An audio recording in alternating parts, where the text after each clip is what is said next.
See everybody? Here I am. 1, 2, 3, 4, 5, 6, 7, 8, 9, and 10. The ghost person.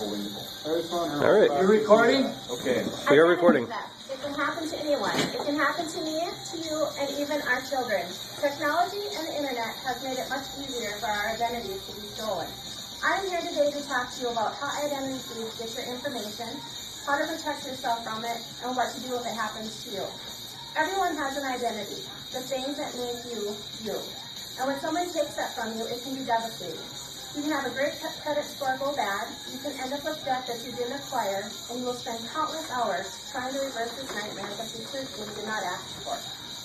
According to an article written by Philip R. Wall, the second titled Look Out for Identity Scams, written in the fall issue of 2013 of the 5 Forum Identity Fraud, it victimized 12.6 million adults in the United States. The thievery equated to one case every 3 seconds and a cumulative amount of 21 billion. How do these people get this information so easily? According to an article from the Consumer Research magazine dated February of 2003, they steal wallets and purses containing all your personal information. They steal your mail, including credit card and bank statements, pre-approved credit offers, new texts, and tax information. They get your information from the workplace in a practice known as business records theft, by stealing files out of offices where you're a consumer, employee, patient, or even a student, and some even bribe employees to access your files.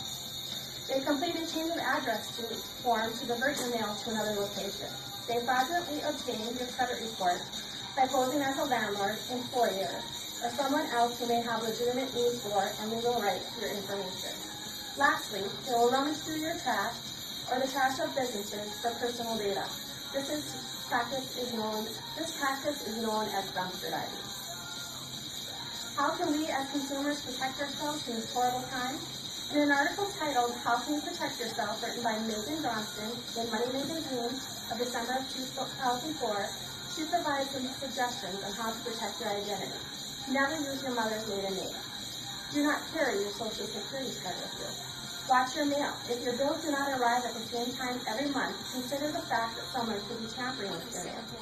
Another big one to consider is not having the same password for everything. While this makes it much easier for all of us to remember, it will allow easy access to thieves to tap into everything. Check your credit scores regularly.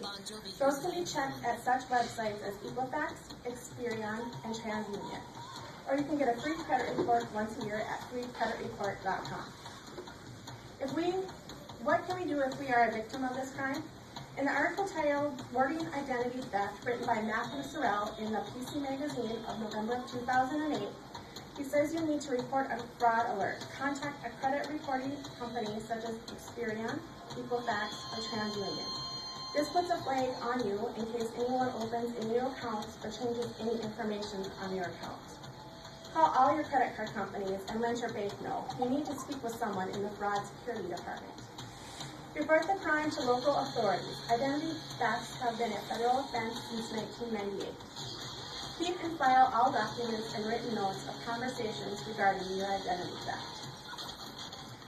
We, as consumers, have gotten so used to buying things online, handing out our credit cards to pay for things, and not thinking twice about it.